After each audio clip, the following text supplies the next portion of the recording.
ہم وہی کہیں گے جو ہمارا دین ہم کو بتاتا ہے.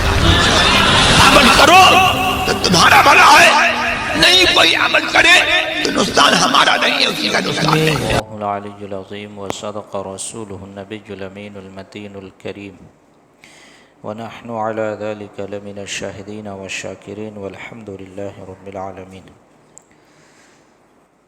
رب اشرح لی صدری ویسر لی امری واحلل عقدۃ من لسانی یفقہوا قولی. ان اللہ وملائکتہ یصلون علی النبی یا ایہا الذین آمنوا صلوا علیہ وسلموا تسلیما. اللہم صلی علی سیدنا مولانا محمد معدن الجود والکرم وآلہ وبارک وسلم صلاۃ وسلاما علیک یا رسول اللہ صلی اللہ تعالی علیک وبارک وسلم تسلیما دائما ابدا. عزیزان ملت اسلامیہ، رفیقان گرامی، اس کے بعد نماز کا طریقہ بھی جو مسنون طریقہ ہے شروع سے اخیر تک، کہ اس میں فرائض بھی ہے، واجبات بھی ہے، سنن بھی ہے، مستحبات بھی ہے. اب اسی کو کھولیں گے اور اسی کی تفصیل بیان کریں گے. پہلے فرائض کو بالتفصیل بیان کریں گے، پھر واجبات کو بیان کریں گے، پھر اس کے بعد مکروہات تحریمی، پھر سنن و مستحبات، پھر مکروہات، پھر مکروہات تحریمی کیا ہے، تنزیہی کیا ہے. یہ تمام چیزیں، یہ تمام احکام، یہ مسنون طریقہ نماز میں پایا جاتا ہے. سمجھ میں آئی بات؟ تو اب یہاں سے فرض کا بیان شروع کر رہے ہیں. اور فرض میں پہلا فرض کیا ہے جس سے نماز میں بندہ داخل ہوتا ہے؟ تکبیر تحریمہ.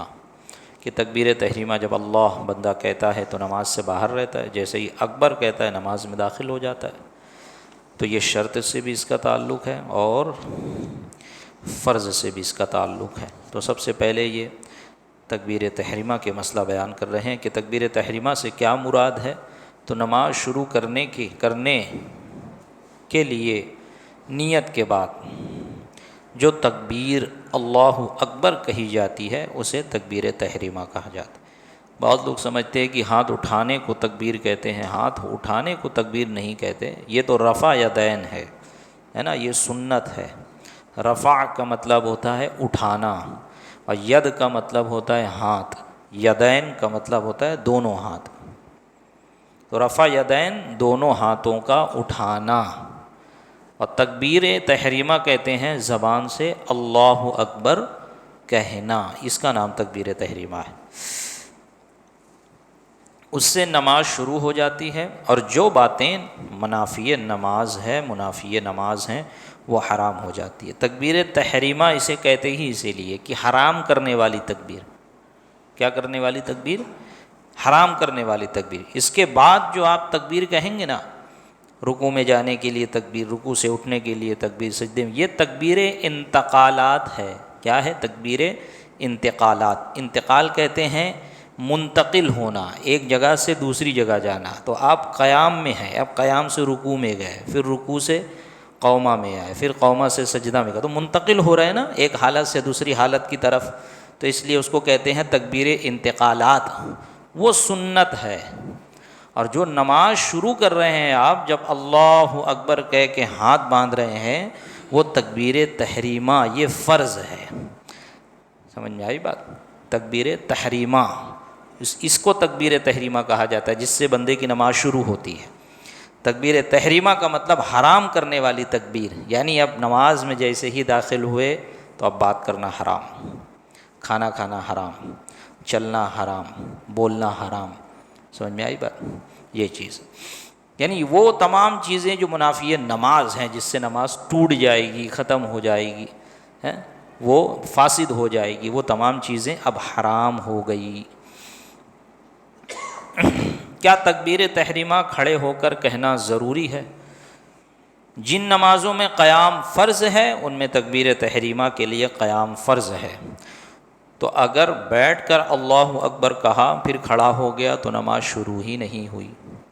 یہ تو ایک مطلق مسئلہ بیان کر دیا. اس میں ایک چیز میں بتا دوں، آگے شاید اس تکبیر سے متعلق مسائل میں نہ آئے، صلاۃ المریض میں یہ چیز آئے گی.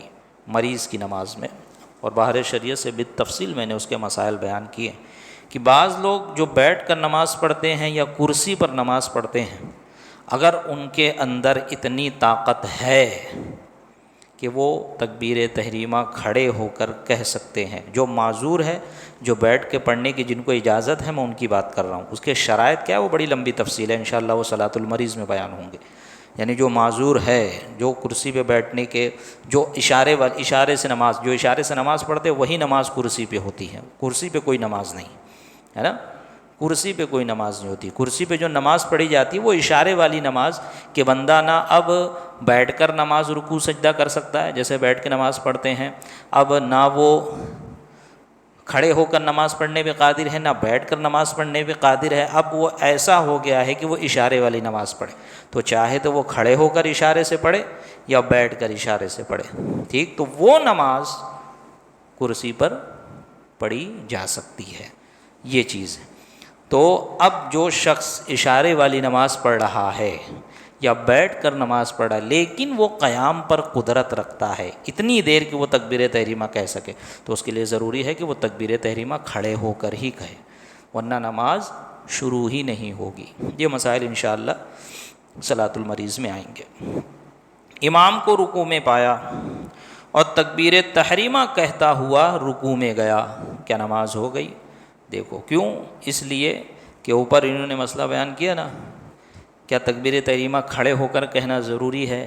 تو انہوں نے کہا، تو جواب دیا ہاں تکبیر تحریمہ کھڑے ہو کر کہنا ضروری، اگر بیٹھ کر کہا تو تکبیر تحریمہ نماز شروع ہی نہیں، اسی طرح رکوع میں کہا تو نماز شروع ہی نہیں ہوگی۔ اب بعض لوگ کیا کرتے ہیں کہ امام کو رکوع میں پایا، فوراً آئے اللہ اکبر بول کے چلے گئے رکوع میں، یہ تکبیر تحریمہ، اسی لیے شروع میں نے بتایا تکبیر تحریمہ سے بندہ نماز میں داخل ہوتا ہے، اور رکوع میں جو جاتے ہیں، اس جو رکوع میں جاتے وقت جو تکبیر کہتے ہیں وہ تکبیر انتقالات۔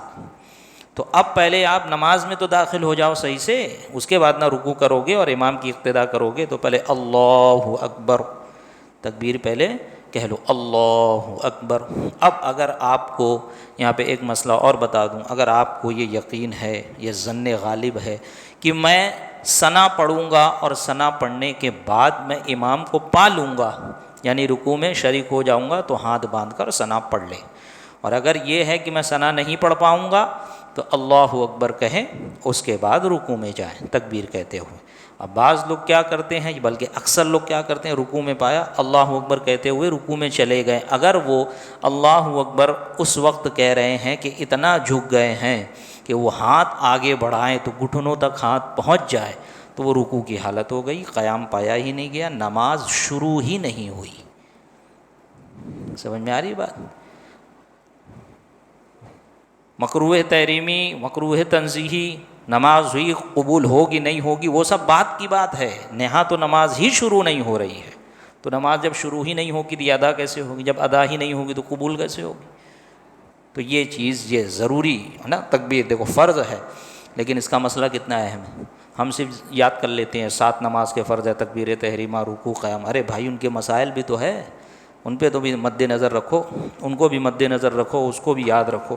تو یہ ضروری مسئلہ بالخصوص جو جماعت سے نماز پڑھتے ہیں ان کے لیے تھا کہ امام کو رکوع میں پایا اور تکبیر تحریمہ کہتا ہوا رکوع میں گیا، یعنی تکبیر اس وقت ختم کی کہ ہاتھ بڑھائے تو گھٹنوں تک پہنچ جائے، تو نماز نہ ہوئی، یعنی نماز جب شروع ہی نہیں ہوئی تو ختم کیسے ہوگی، تو نماز ہوئی ہی نہیں۔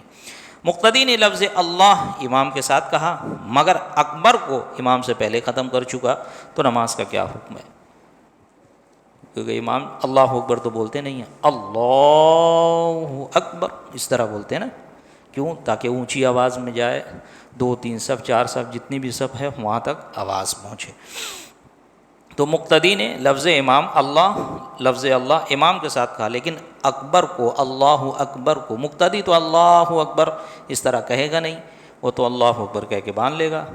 اب مقتدی نے اللہ تو امام کے ساتھ کہا ہے لیکن اکبر امام سے پہلے کہہ دیا، تو کیا حکم ہے؟ مقتدی نے لفظ اللہ امام کے ساتھ کہا مگر اکبر کو امام سے پہلے ختم کر چکا، نماز نہ ہوئی، کیوں؟ کیونکہ اقتدا ہی نہیں پائی گئی۔ اقتدا کب پائی جائے گی؟ امام کرے اس کے بعد ہم کریں نا، اللہ اکبر امام جب کہہ لے اس کے بعد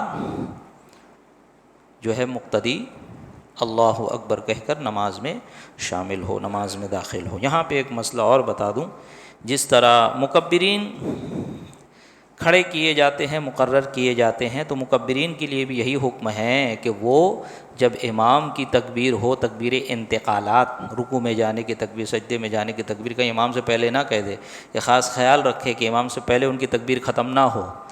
سمجھ میں آئی بات؟ اب جب امام اکبر کہہ دے اس کے بعد ان کا اکبر مکمل ہو، اگر پہلے ہو جائے گی تو یہ امام پر مقدم ہونا ہوگا، گنہگار ہوں گے۔ اگر تکبیر تحریمہ میں ایسا کیا تو نماز شروع ہی نہیں ہوگی۔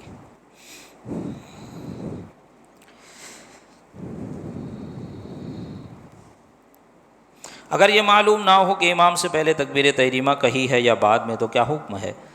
اگر غالب گمان یہ ہے کہ امام سے پہلے کہی ہے نہ ہوئی، اور غالب گمان یہ ہے کہ امام سے پہلے نہیں کہی تھی تو ہو گئی، اور اگر کسی طرف غالب گمان نہ ہو تو احتیاط یہ ہے کہ قطع کر کے پھر سے تحریمہ باندھ لے۔ گونگا تکبیر تحریمہ کیسے کہے گا؟ جو شخص تکبیر کے تلفظ پر قادر نہ ہو، مثلا گونگا ہو یا کسی اور وجہ سے زبان بند ہو، اس پر تلفظ واجب نہیں، دل میں ارادہ کافی ہے۔ دل میں ارادہ کر لے کہ میں تکبیر تحریمہ کہہ رہا ہوں۔ اب دیکھیں یہاں پر تکبیر تحریمہ، اگر تحریمہ میں اللہ اکبر کی جگہ اور الفاظ کہے تو کیا نماز شروع ہو جائے گی؟ تکبیر تحریمہ کئی ایک ہیں، اللہ اکبر کہنا واجب ہے، اللہ اکبر کی جگہ کوئی اور لفظ جو خالص تعظیم الہی کے الفاظ ہوں، مثلا اللہ اجل، اللہ اعظم، اللہ کبیر، یا اللہ الاکبر، یا اللہ الکبیر، یا الرحمن اکبر، یا اللہ الہ، یا لا الہ الا اللہ، یا سبحان اللہ، یا الحمد للہ، یا لا الہ غیرہ، یا تبارک اللہ وغیرہ الفاظ تعظیمی کہے تو ان سے بھی ابتدا ہو جائے گی، مگر یہ تبدیلی مکروہ تحریمی ہے، اس لیے کہ تکبیر تحریمہ فرض ہے اور اس میں تکبیر تحریمہ میں اللہ اکبر کہنا یہ واجب ہے۔ سمجھ میں آئی بات؟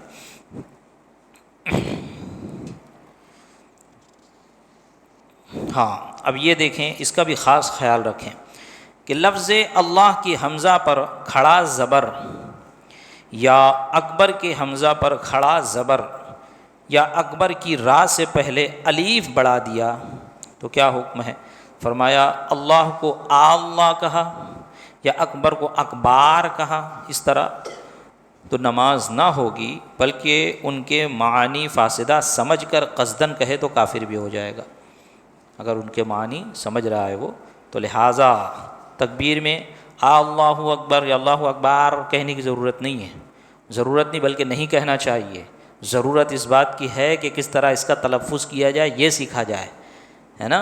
امام کے پیچھے آ کے آپ نماز پڑھ لیتے ہیں، کئی ایک فرائض سے آپ شبکدوگ ہو جاتے ہیں، آپ کو قرأت نہیں کرنی ہے۔ سب سے اہم، آپ اگر تکبیر انتقالات نہ بھی کہیں تب بھی نماز ہو جائے گی۔ امام پہ بھی ویسے فرض واجب نہیں ہے، یہ سنت ہے۔ امام کے لیے ضروری یہ ہے کہ وہ اتنی آواز سے کہے کہ مقتدیوں تک آواز پہنچ جائے تاکہ ان کی نماز خراب نہ ہو نا۔ امام اگر تکبیر آواز زور سے نہیں کہے گا، تکبیر انتقالات، تو کیسے معلوم ہوگا کہ رکوع میں ہے کہ سجدے میں ہے؟ سمجھ میں آئی بات؟ تو یہ چیز کہ امام کے پیچھے آ کے آپ پڑھ لیتے ہیں تو سب سے اہم چیز جو ہوتی ہے کہ آپ کو قرأت نہیں کرنا ہے۔ اور اللہ اکبر بھی یہ عربی الفاظ ہیں، اور جب بندہ تلفظ قرآن کو صحیح طور پر ادا نہیں کرے گا، مخارج و صفات سے آگہی حاصل نہیں کرے گا، یا المختصر یہ کم سے کم اتنا کہ جو نماز میں فرض و واجب جتنی قرأت کرنی ہے اتنے کے مخارج و صفات درست نہیں کرے گا، اور خدا نخواستہ جب وہ نماز اپنی پڑھتا ہے اس میں معنی فاسد ہو جاتے ہیں، معنی جب فاسد ہو جائیں گے تو نماز ہوگی ہی نہیں، نماز فاسد ہو جائے گی۔ تو اتنا تو سیکھنا ضروری ہے، فرض عین ہے۔ جس طرح نماز، روزہ، حج، زکوٰۃ فرض ہے، اس طرح اتنا علم حاصل کرنا فرض ہے، جس میں سے یہ بھی ہے۔ سمجھ میں آئی بات؟ تو یہ اللہ اکبر، اللہ اکبر یا اللہ اکبار بندہ کب کہے گا؟ جب تکبیر کا ڈھنگ نہیں سیکھے گا، ہے نا۔ تو یہ اس چیز کا خیال رکھنا چاہیے۔ تکبیر اولیٰ کی فضیلت کب پا سکتا ہے، یہ بھی دیکھیں، یہ بھی ایک اہم مسئلہ کہ تکبیر اولیٰ کی بندہ فضیلت کب پا سکتا ہے، کہ تکبیر اولیٰ کے کتنے فضائل ہیں۔ ہمارے بزرگوں نے، بزرگان دین کی حیات طیبہ کا مطالعہ کرتے ہیں تو پتہ چلتا ہے کہ کئی سال تک ان کی تکبیر اولیٰ فوت نہیں ہوئی، 5 وقتہ نماز میں کئی سال تک ان کی تکبیر اولیٰ فوت نہیں ہوئی۔ تو تکبیر اولیٰ بندہ کب پائے گا؟ کیونکہ تکبیر اولیٰ اللہ اکبر جس سے نماز میں داخل ہوتے ہیں، یہ تکبیر اولیٰ یہی ہوئی نا سب سے پہلی تکبیر۔ اب یہ امام کے جسٹ بعد کہہ کر داخل ہوگا تب تکبیر اولیٰ میں داخل ہوا، سورہ فاتحہ سے پہلے تکبیر کہہ کے امام کے ساتھ داخل ہو جائے تو داخل ہوا، تکبیر اولیٰ پا لیا۔ سورہ فاتحہ ختم ہونے سے پہلے اگر داخل ہو جائے تو تکبیر اولیٰ میں داخل ہوا، یا سورہ فاتحہ کے بعد سورت شروع ہو گئی تب بھی داخل ہو گیا تو تکبیر اولیٰ پا لیا۔ کیا ہے اس کی آخری حد کیا ہے؟ تو فرمایا تکبیر اولیٰ کی فضیلت کب تک پا سکتا ہے؟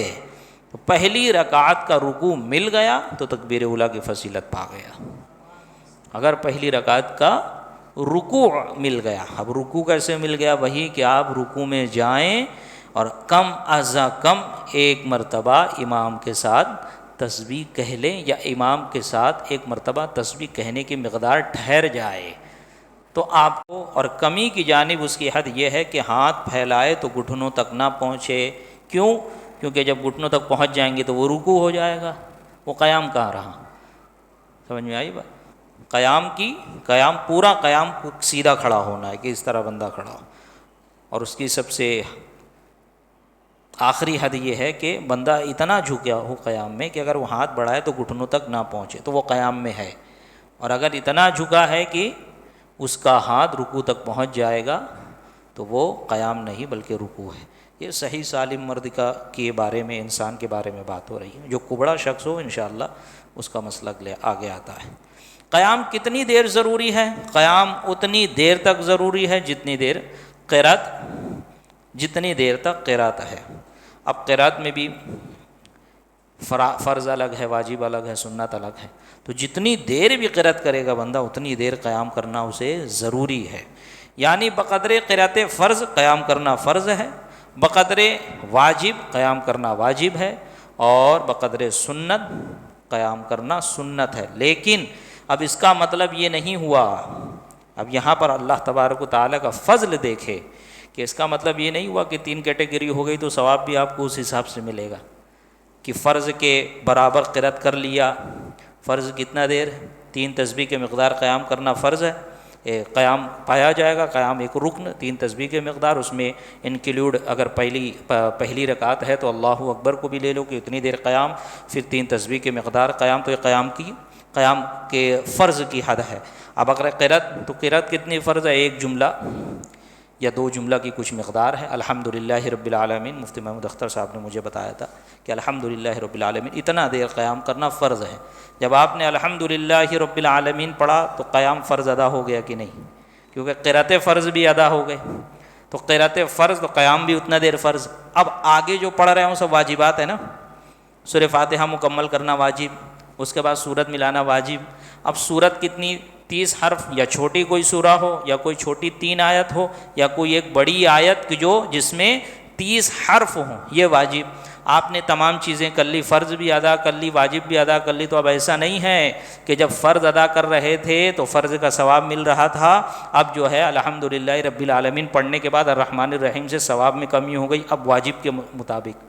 اور اس کے بعد سنت پڑھ رہے ہیں، سنت ادا کر رہے ہیں، قرات زیادہ کر رہے ہیں، تو اب سنت کے مطابق نہیں، جب تک قیام کریں گے آپ۔ اگر 1 رکعت میں آپ نے ایک بڑی سورہ بھی پڑھ دی جو 2-4 صفحے 5 صفحے کی ہو، سورہ یاسین پڑھ دو، سورہ رحمان پڑھ دو، تو آپ کو پورے قیام میں فرض ہی کا ثواب ملے گا۔ یہ اللہ کا فضل و احسان۔ تو قیام اتنی دیر تک ہے جتنی دیر تک قرات ہے۔ اب قرات آپ جتنی دیر کرو گے قیام کرنا ہی کرنا ہے۔ یہ حکم پہلی رکعت کے سوا اور رکعتوں کا ہے۔ رکعت اولیٰ میں قیام فرض میں مقدار تحریمہ بھی شامل ہوگی، کیونکہ تکبیر تحریمہ کھڑے ہو کر کہنا ہے اتنا مقدار، کیونکہ اللہ اکبر کہے گا یہ بھی فرض اتنی دیر، پھر اس کے بعد وہ فرض قرات کی مقدار پڑے گا وہ بھی فرض، تو یہ تکبیر پہلی رکعت میں اتنا زیادہ ہے۔ کہ تکبیر تحریمہ کی مقدار بھی شامل ہوگی، اور قیام مسنون میں مقدار ثنا و تعوذ و تسمیہ بھی داخل۔ کن نمازوں میں قیام فرض ہے؟ فرض و ود و عیدین و سنت فجر میں قیام فرض ہے، بلا عذر صحیح بیٹھ کر نماز پڑھیں، یہ نمازیں پڑھیں گے نہ ہوگی، یہ نمازیں نہ ہوں گی۔ کون کون سی؟ فرض، تمام فرض، وطر و عیدین کہ یہ واجبات میں سے ہیں، سنت فجر یہ اگرچہ سنت مؤکدہ ہے لیکن قریب من الواجب ہے، قریب الواجب ہے یہ، اسی لیے اس کا حکم ذرا دیگر سنتوں سے مختلف ہے۔ تو یہ تمام نمازیں کھڑے ہو کر پڑھنا لازم و ضروری ہے۔ دیگر سنن کو اور نوافل کو اگر بندہ بیٹھ کر پڑھے گا تو ہو جائیں گی، ان میں قیام فرض نہیں، یعنی کہ اس حیثیت سے کہ قیام اس میں ضروری نہیں، اگر بیٹھ کر بھی نماز پڑھیں گے تو بیٹھ کر نماز ہو جائیں گی دیگر سنت اور نوافل میں، لیکن فرض، وطر، عیدین اور سنت فجر میں قیام ضروری ہے۔ جی ہاں، بیٹھ کے پڑھیں گے ہو جائے گی۔ ظہر کی سنت، دوسرے نمبر پہ ظہر کی سنت آتی، پہلے نمبر پہ فجر کی، تو فجر کو استثناء کر دیا انہوں نے، دوسرے نمبر پہ سنت مؤکدہ میں ظہر کی سنت آتی ہے، اس کے بعد والی 2 رکعت سنت آتی ہے، اس کے بعد مغرب کی 2 رکعت آتی ہے، پھر عشاء کی 2 رکعت آتی ہے۔ اس کے علاوہ جو سنن ہے وہ سنت غیر مؤکدہ اور نوافل تو یہ تمام سنتوں کو بیٹھ کر بندہ پڑھ سکتا ہے، ہاں لیکن بیٹھ کر پڑھنے میں آدھا ثواب ملے گا۔ بعض لوگ یہ سمجھتے ہیں، نوافل میں نے اس کو بیان کیا تھا ہمارے شریعت میں، بعض لوگ یہ سمجھتے ہیں کہ نفل بیٹھ کر پڑھنا چاہیے زیادہ، نہیں، نفل بیٹھ کر پڑھیں گے تو آدھا ثواب۔ وہ نبی پاک صاحب الاولاق صلی اللہ علیہ وسلم کے ساتھ خاص تھا، آپ کی خصوصیات میں سے کہ آپ بیٹھ کر پڑھ رہے تھے نماز نوافل۔ خیر آئی اس کو مکمل کر لیں، قیام کو، مختصر سے مسائل ہیں۔ قیام میں ایک پاؤں پر کھڑا ہونا کیسا ہے؟ ایک پاؤں پر کھڑا ہونا یعنی دوسرے کو زمین سے اٹھا لینا، یہ مکروہ تحریم ہے، اس طرح اگر کوئی بندہ پڑھے، اور اگر عذر کی وجہ سے ایسا کیا تو حرج نہیں۔ اور اگر قیام پر قادر ہے، سوال، اگر قیام پر قادر ہے مگر سجدے پر قادر نہیں تو نماز بیٹھ کر پڑھے یا کھڑے ہو کر؟ اگر قیام پر قادر ہے مگر سجدہ نہیں کر سکتا تو اسے بہتر یہ ہے کہ بیٹھ کر اشارے سے پڑھے، اور کھڑے ہو کر بھی اشارے سے پڑھ سکتا ہے، اسی نماز کو کہا کرسی پر پڑھ سکتا ہے۔ لیکن اگر اس میں اتنی طاقت ہے کہ تکبیر تحریمہ کھڑے ہو کر وہ کہہ سکتا ہے، کیونکہ سجدے پہ قادر نہیں ہے نا، سجدے پہ جب بندہ قادر نہیں ہے تو وہ قیام تو کر ہی سکتا ہے، تو تکبیر تحریمہ وہ کھڑے ہو کر کہے، پھر بیٹھ جائے اشارے سے پڑھے یا کرسی پہ اشارے سے پڑھے۔ اگر کھڑے ہونے سے قطرہ آتا ہو یا زخم بہتا ہو اور بیٹھ کر نہیں تو کیسے نماز پڑھے؟ یعنی کھڑے ہو کر نماز پڑھتا ہے تو اس کا زخم، جو کچھ کہیں زخم ہوگا وہ زخم بہتا ہے، خون نکلتا ہے، پیپ نکلتا ہے، یا یہ کہ اس کو پیشاب کے قطرے آتے ہیں، اور اگر بیٹھ کر پڑھتا ہے تو ایسا نہیں ہوتا ہے، تو کیا کرے؟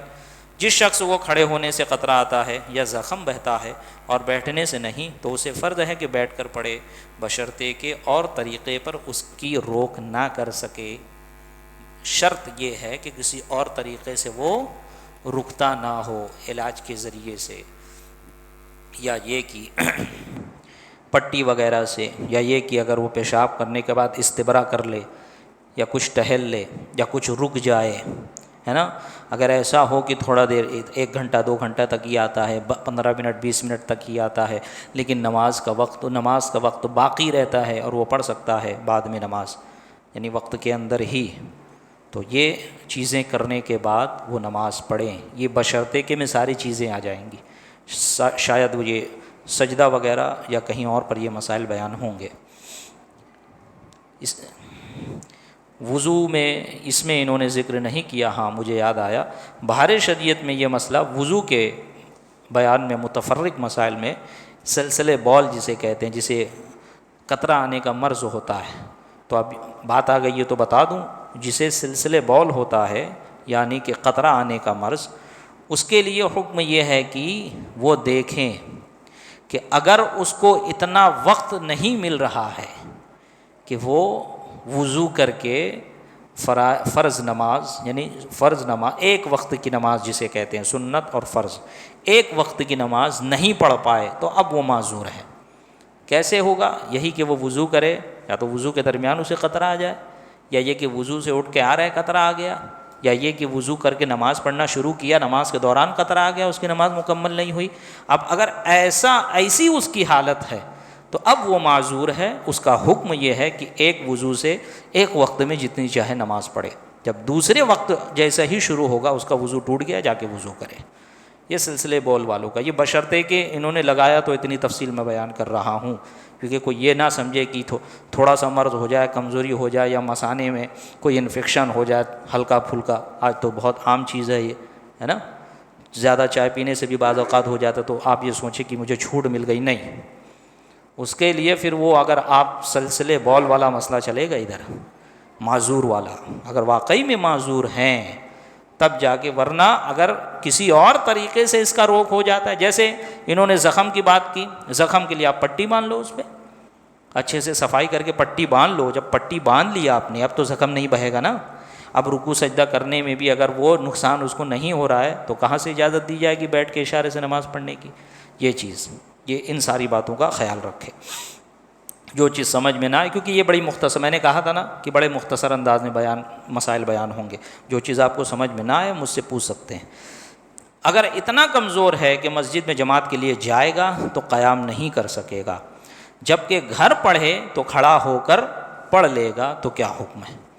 کوئی ایسا بیمار ہو گیا، جیسے اللہ بچائے آج کل عام ہوتے جا رہا ہے کینسر، تو جب کیا لگاتے اس میں کیمو جب لگاتے ہیں تو بندے کی حالت ایسی ہو جاتی بعض اوقات کہ وہ کھڑا نہیں ہو پاتا ہے نا، اگر کھڑا بھی ہو گیا تو اس کے پاس اتنی طاقت نہیں رہے گی کہ وہ مسجد میں آ کے کھڑے ہو کے نماز پڑھ سکے۔ تو ایسے شخص، یا کوئی بھی مرض ہو، میں نے ایک مثال دی، کوئی بھی مرض ہو جس میں حالت بندے کی ایسی ہو جائے کہ وہ اتنا کمزور ہو گیا ہے کہ مسجد آ کر جماعت کے ساتھ کھڑے ہو کر نماز نہیں پڑھ سکتا، لیکن گھر میں پڑھے گا تو کھڑے ہو کر پڑھ لے جائے گا، تو اس کے لیے کیا حکم ہے؟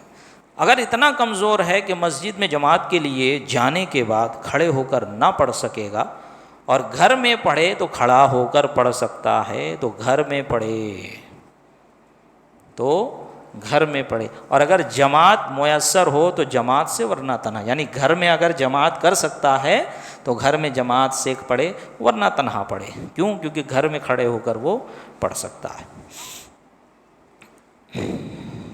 ہاں، اب یہ دیکھیں یہاں پہ انہوں نے یہ چیز بیان کر دی، قیام معاف ہونے میں کس طرح کی تکلیف معتبر ہے، یعنی قیام آپ کے لیے معاف ہو گیا، آپ معذور ہو گئے، معذور شرعی ہو گئے، اور آپ کو قیام کی ضرورت اب نہیں رہی، یعنی معاف ہو گیا قیام، اب بیٹھ کر نماز پڑھ سکتے ہیں، یا یہ کہ قیام ہی معاف ہو گیا کہ تکبیر تحریمہ کے لیے بھی آپ کے لیے قیام معاف ہے۔ قیام معاف ہونے میں کس طرح کی تکلیف معتبر ہے؟ کھڑے ہونے سے محض کچھ تکلیف ہونا عذر نہیں، بلکہ قیام اس وقت ساقط ہوگا کہ کھڑا نہ ہو سکے، کھڑا نہ ہو سکے، کھڑے ہونے پر قادر ہی نہیں ہے بندہ، سمجھے؟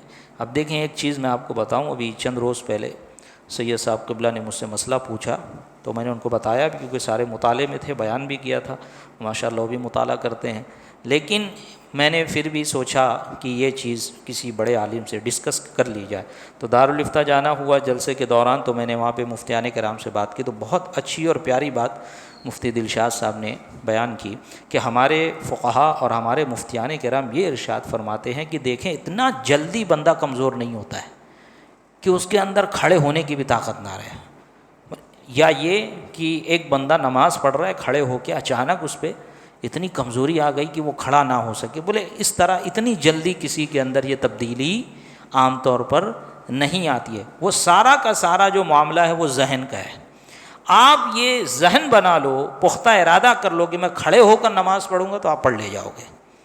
یہ معذور کے بندہ قدرت ہی نہیں ہے، قدرت سمجھ، جیسے آپ لوگ بیٹھے ہیں، ابھی آپ لوگ کو قدرت ہے کہ آپ بیٹھے ہیں، ابھی آپ کھڑے ہوں گے جانے کے لیے کہ بیٹھے بیٹھے جائیں گے، کھڑے ہو کر جائیں گے نا، آپ کو قدرت ہے، میں کھڑے ہو کے بول رہا ہوں، مجھے قدرت، میں بول رہا ہوں، مجھے قدرت اللہ نے دی، آپ سن رہے ہیں، اللہ نے آپ کو قدرت، اس کی بات ہو رہی ہے، اس قدرت کی بات، سمجھے؟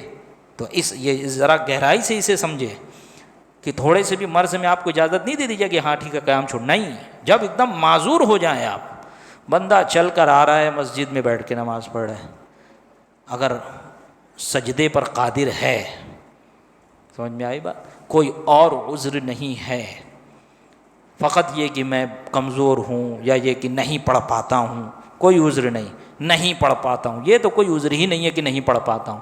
بھائی عذر بتا کیوں نہیں پڑھ پاتا ہے؟ جتنے بھی لوگ یہاں کرسی پہ پڑھتے ہیں، میں نے سب سے الحمدللہ بات کر لی، پوچھ لی، جتنے معذور تھے میں نے کہا کہ ہاں ٹھیک ہے دیکھو مسئلہ یہ ہے، اور ایک دو ایسے تھے تو ان کو میں نے کہا کہ آپ کرسی پہ نہ پڑھیں، تو وہ لوگ نہیں پڑھتے ہیں۔ باقی نئے نئے آتے ہیں تو ان سے ملاقات بھی نہیں ہو پاتی، کیونکہ بہت ضروری چیز ہے۔ 5 وقتہ نماز میں آپ اتنی محنت سے آتے ہیں، آپ وقت نکال کر، کیونکہ فرض بھی آپ کو بھی احساس ہے ذمہ داری کا، اور ہمیں بھی احساس ہے، اور میں بھی اگر خیال نہ رکھوں تو پھر اس سے کیا ہوتا ہے، صف منقطع ہوتی ہے۔ اسی لیے میں یہاں کا خاص خیال رکھتا ہوں، سمجھے؟ نہ جانے بعض لوگ کیا کیا سوچتے ہیں، کیونکہ بات میرے کان تک پہنچی ہے، ایسی بات نہیں ہے، کیونکہ یہاں کرسی نہیں لگتی ہے۔ اگر یہاں کرسی لگاتے تو میں ان کو بھی یہی کہتا کہ کرسی یہیں لگاؤ، سمجھے؟ کرسی یہاں لگتی ہے تو وہ ان کو کونے ہی میں بیٹھنا ہے، صف لگے گی، آدمی کم رہیں گے تو منقطع یہیں ہوگی، وہاں تو ہوگی نہیں۔ اس لیے یہاں میں، تاکہ سب منقطع نہ ہو، سب منقطع کرنا بہت بڑا گناہ ہے۔ نبی پاک صاحب الاولاق صلی اللہ علیہ وسلم نے فرمایا کہ جو صف کو منقطع کرے گا اللہ اس کو منقطع کرے گا۔ اب ذرا سوچیں، گناہ تو ملنا ہی ملنا ہے۔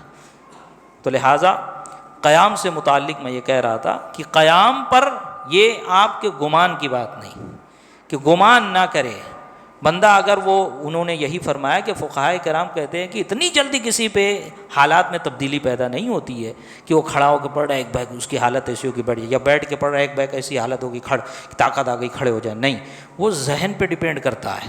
تو یہ قدرت کی بات ہو رہی ہے، آپ کی ذہنیت کی بات نہیں ہو رہی ہے۔ کہہ رہے نہیں میں نہیں پڑھ پاؤں گا، پڑھ کے دیکھ بھائی، پہلے ہو سکتا ہے پڑھ لے جائے، ہمت باندھنے سے کیا نہیں ہو جاتا ہے، سمجھ میں آئی بات؟ تو اب یہ چیز ذہن میں رکھ کر مسئلہ سنیں۔ کھڑے ہونے سے محض کچھ تکلیف کا ہونا عذر نہیں، بلکہ قیام اس وقت ساقط ہوگا کہ کھڑا نہ ہو سکے۔ اگر عصا یا خادم یا دیوار پر ٹیک لگا کر کھڑا ہو سکتا ہے تو فرض ہے کہ کھڑا ہو کر پڑھے۔ عصا، دیوار کا ٹیک یا خادم کے ذریعے کھڑا ہو سکتا ہے کہ رکوع میں جا رہا ہے، ڈر ہے کہ گر جائے گا تو عصا یا دیوار کا ٹیک لے لے، یا یہ کہ پیچھے خادم ہو ہاتھ ڈال کے وہ کیا کرے، سہارا دے دے، اور رکوع میں چلا جائے، رکوع سے نہیں اٹھ پا رہا ہے تو خادم سہارا دے دے کہ رکوع سے اٹھ جائے، یا دیوار پکڑ لے۔ یہ ساری چیزیں کیا، اگر عصا یا خادم یا دیوار پر ٹیک لگا کر کھڑا ہو سکتا ہے تو فرض ہے کہ کھڑا ہو کر پڑھے۔ اگر کچھ دیر بھی کھڑا ہو سکتا ہے، اگر اتنا ہی کہ کھڑا ہو کر اللہ اکبر کہہ لے تو فرض ہے کہ کھڑا ہو کر اتنا کہہ لے پھر بیٹھ جائے۔ یہ مسائل ہے، دیکھیں آپ ایک چیز سمجھیں، یہ مسئلہ ہے۔ آپ کسی بھی عالم سے یا کسی بھی مفتی سے جا کے پوچھیں گے نا، وہ آپ کو مسئلہ بتائے گا، آپ کی کیفیت نہیں بتائے گا۔ آپ جانتے ہیں کہ میری کیفیت کیا ہے، آپ کہیں گے ہاں ہاں حضرت میں بس ایسی ہی حالت ہے، تو ہم تھوڑی جان رہے ہیں واقعی میں یہ حالت ہے تو آپ کا حکم یہ ہے، ورنہ آپ جانو، آپ کا عمل آپ کو جواب دینا ہے، مسئلہ بتانا ہمارا کام۔ حالت و کیفیت کیا ہے وہ آپ جانتے ہو، ہم نہیں جانتے۔ ضروری تنبیہ، بس آخری یہ تنبیہ سماعت فرما لے، آج کا درس مکمل۔ آج کل عموماً یہ بات دیکھی جاتی ہے، جہاں یہ پوری بہار شریعت کی عبارت ہے، پورا بہار شریعت میں یہ لکھا ہوا ہے، آج کل عموماً یہ بات دیکھی جاتی ہے کہ جہاں ذرا بخار آیا یا خفیف سی تکلیف ہوئی بیٹھ کر نماز شروع کر دی، حالانکہ وہی لوگ اسی حالت میں 10 15 منٹ بلکہ زیادہ کھڑے ہو کر ادھر ادھر کی باتیں کر لیا کرتے ہیں۔ ان کو چاہیے کہ ان مسائل سے متنبہ ہوں، اور جتنی نمازیں باوجود قدرت قیام بیٹھ کر پڑھی ہوں ان کا اعادہ فرض ہے۔ کیوں؟ کیونکہ جب قدرت پر، قیام پر قدرت ہے اور بندے نے بیٹھ کر نماز پڑھی تو اس کی نماز ہی نہیں ہوئی۔ یوں ہی اگر ویسے ہی کھڑا نہ ہو سکتا تھا مگر عصا یا دیوار یا آدمی کے سہارے کھڑا ہونا ممکن تھا تو وہ نمازیں بھی نہ ہوئی، ان کا پھیرنا بھی فرض ہے۔ سمجھ میں آئی بات؟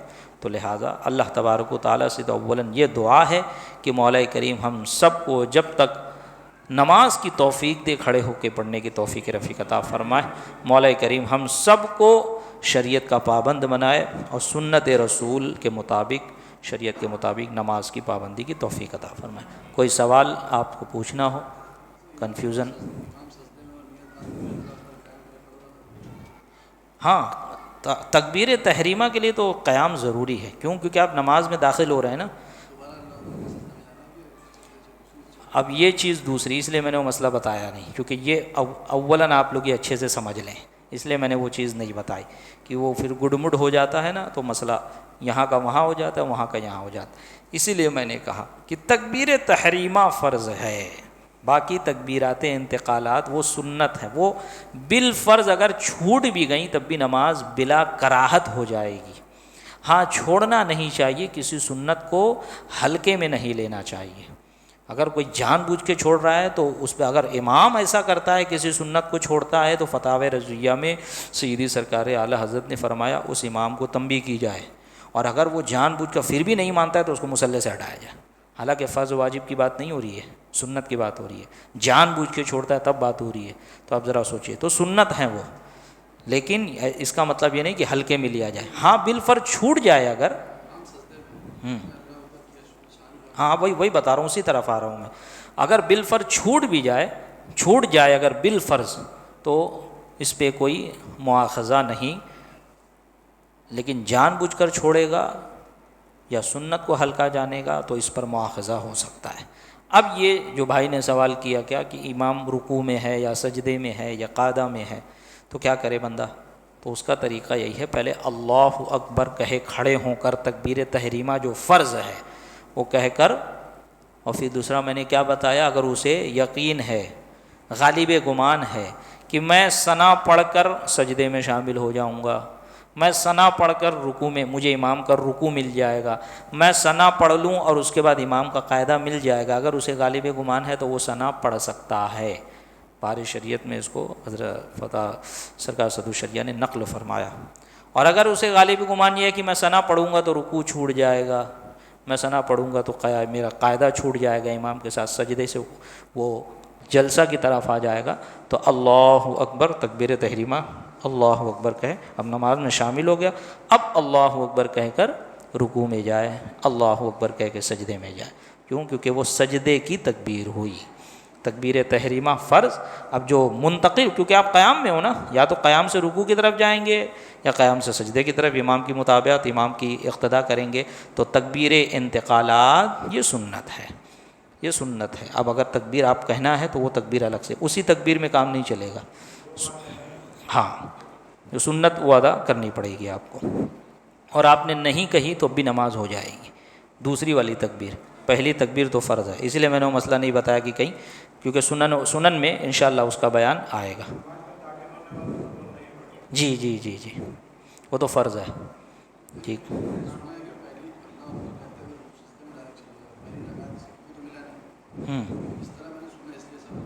نہیں یہ میرے علم میں نہیں ہے، کیونکہ ہاں بہار شریعت میں غالباً اس کا ذکر ہے، اور یہ میں نے درس میں بھی یہ مسئلہ بیان کیا ہے. جی. اور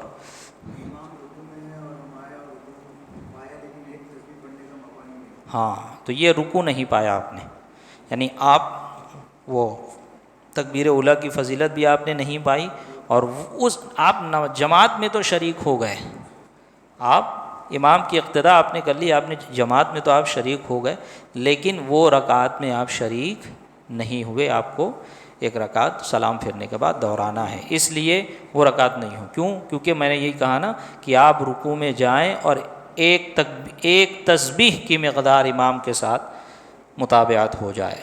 بعض اوقات کیا ہوتا ہے وہ رکوع میں انشاءاللہ وہ مسئلہ آئے گا، کیونکہ قیام کے بعد رکوع ہے، قیام کے بعد قرات ہے، قرات کے بعد رکوع، کہ اللہ اکبر کہہ کے ہم جاتے ہیں قیام میں جیسے ہی پہنچے، رکوع میں جیسے ہی ہم پہنچتے ہیں امام کھڑا ہو جاتا ہے.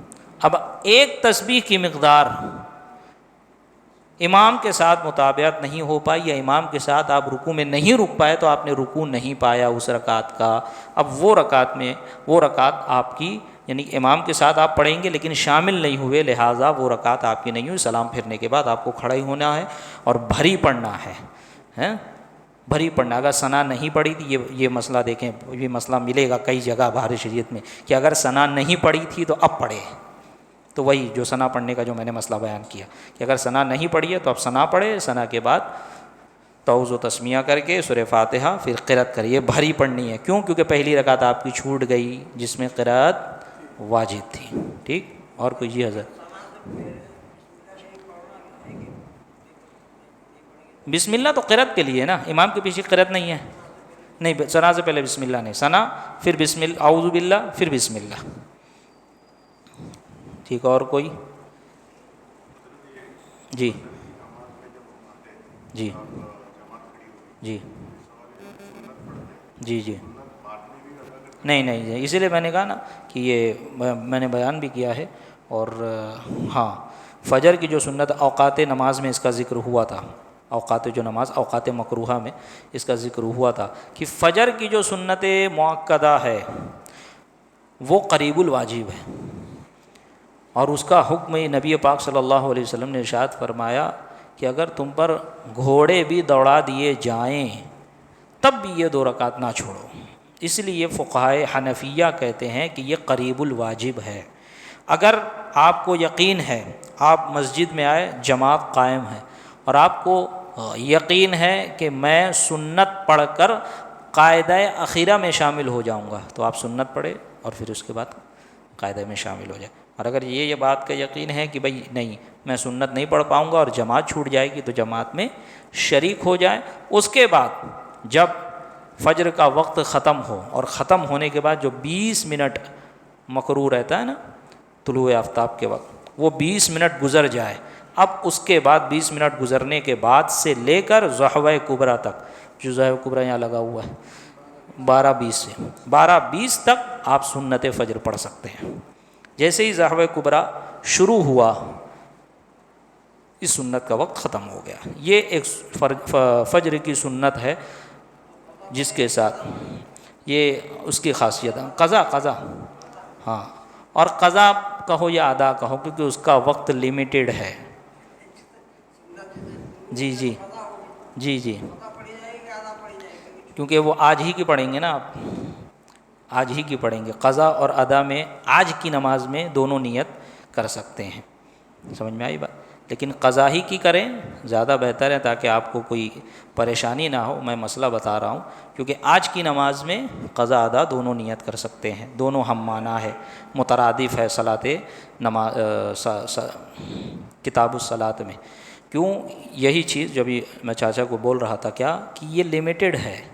جیسے ہی آج کے دن 12:20 ہو گیا یا 12:21-20 جو بھی 20-21 ٹائم ہے، پھر اس کے بعد آپ نہیں پڑھ سکتے. کیوں؟ کیونکہ سنت کی قضا نہیں ہے، سنت کی قضا نہیں ہے. جہاں قضا کا ذکر بھی آیا ہے اس کا مطلب یہ ہے کہ وہ محل سے ہٹ گئی. محل معنی جگہ، محل کا معنی ہوتا ہے جگہ. جیسے سنت ظہر لے لیجئے مثال کے طور پر، آپ مسجد میں داخل ہوئے تکبیر ہو رہی تھی تو سنت نہیں پڑھ سکتے، یا جماعت قائم تھی سنت نہیں پڑھ سکتے. آپ جماعت میں شریک ہو گئے، اب آپ سنت کب پڑھیں گے؟ تو آپ 2 رکعت سنت پڑھیں بعد والی، اس کے بعد 4 رکعت پڑھیں. اسے کہتے ہیں محل سے ہٹ جانا. اس کی جگہ کیا تھی؟ فرض سے پہلے. تو جو محل سے ہٹ جائے سنت اس کو قضا کہتے ہیں. سنت میں قضا کا معنی یہ ہے. اور یہ سنت فجر جو ہے یہ اس کی خصوصیت ہی یہی ہے کہ نماز کا وقت ختم ہو گیا تب بھی بندہ پڑھ سکتا ہے، اور دیگر سنن میں نماز کا وقت ختم اس کی قضا نہیں. اگر چھوٹ گئی آپ کی سنت جیسے سنت ظہر تو آپ گناہ گار ہوئے. عادت بنا لی، ایک سے 2-3 بار کیا تو بندہ مستحق عذاب، مستحق عتاب. اور اگر عادت بنا لی تو فقہا نے اس کو گمراہ تک کے کہا ہے، اور یہ ایسا شخص فاسق معلن ہے اگر سنت مؤکدہ وہ چھوڑتا ہے. سمجھ میں آئی بات؟ جی جی، قضا ہی پڑھیں گے نا کیونکہ محل سے ہٹ گئی. وہ محل سے کیا پورا وقت ختم ہو گیا. یہ فجر کی خصوصیت ہے کہ تب امام محمد کا قول ہے، یہ امام محمد کا قول ہے، کیونکہ نبی پاک نے فرما دیا، نبی پاک صاحب اللہ صلی اللہ علیہ وسلم نے، کہ طلوع فجر کے بعد سے طلوع آفتاب تک 2 رکعت کے علاوہ کوئی نفل سنت نہیں. وہ 2 رکعت کون سی؟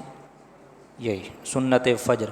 جیسے ہی فجر کی فرض پڑھیں گے آپ، اس کے بعد اس سے بعد آپ نفل اور سنت نہیں پڑھ سکتے. اسی لیے اگر آدھا گھنٹہ بھی ہو، 1 گھنٹہ بھی ہو تو آپ سنت نہیں پڑھ سکتے. کہ آپ کو اگر سنت پڑھنا ہے تو انتظار کرنا پڑے گا جب وقت ختم ہو جائے، پھر 20 منٹ مکروہ گزر جائے، اس کے بعد نیت کر کے قضا کی وہ نماز آپ پڑھیں گے. اور اس کا ٹائم بھی لیمیٹڈ ہے. وہ کہ اس وقت سے لے کر ظہر کبریٰ سے پہلے پہلے تھا، جیسے ہی ظہر کبریٰ ہو گیا اس کا وہ تو نفل ہے، نہیں پڑھ سکتے وہ۔ عصر کے بعد سنن و نوافل کی ممانعت ہے، قضا پڑھ سکتے ہیں، قضا جو فرض یا واجب ذمے پہ ہو، لیکن تنہائی میں پڑھے یا ایسے وقت میں ایسی جگہ پڑھے اگر عصر بعد یا فجر بعد پڑھنا ہے کہ کوئی دیکھے نہ۔ اگر کوئی دیکھے گا تو پھر منع کرے گا، تو پھر آپ اس کو بتاؤ گے کہ نہیں بھائی میں سنت نفل نہیں پڑھ رہا ہوں، میں قضا پڑھ رہا ہوں۔